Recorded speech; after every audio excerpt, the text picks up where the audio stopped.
आज खऱ्या अर्थाने तुम्हाला सांगतो, दलित चळवळीने जे काम आम्ही केलेलं आहे त्या चळवळीने तुम्हाला सांगतो, चळवळीमुळे दलित समाजाने भाजप प्रणित असलेले संजय शिंदे व दिग्विजय बागर यांना नाकारून सर्व दलित समाजाने इतकं ताकदशीर मतदान करून सर्वसामान्याच्या नारायणआबा पाटील यांना विजय करून दिलेला आहे।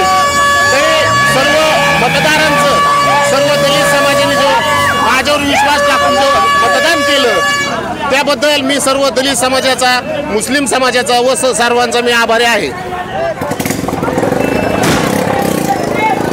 आज नारायण पाटील विजय झाले, त्याच्यामध्ये महत्त्वाचा वाटा आज आम्ही जे मुस्लिम समाजाचे अध्यक्ष आहेत उस्मान शेठ तांबोळे, तुम्ही नगरसेवक आलताफ शेठ तांबोळे, आम्ही दोघांनी मिळून व इतर समाजाने मिळून जे कष्ट घेतलं त्या कष्टाचं फळ आज आम्हाला इथं विजयाने भेटलेलं आहे। नारायण आबा एक सर्वसामान्य माणूस किंवा जे सर्वसामान्याला घेऊन जाणारा माणूस, त्याला लोकांनी भरभरून मतदान करून त्याला ह्या करमाळा तालुक्याचा आमदार केला। आम्ही त्यांचं अभिनंदन करतो।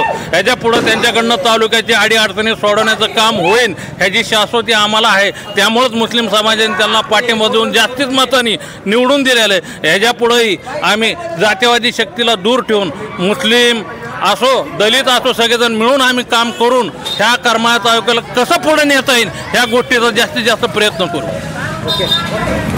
बोल बोल बोल।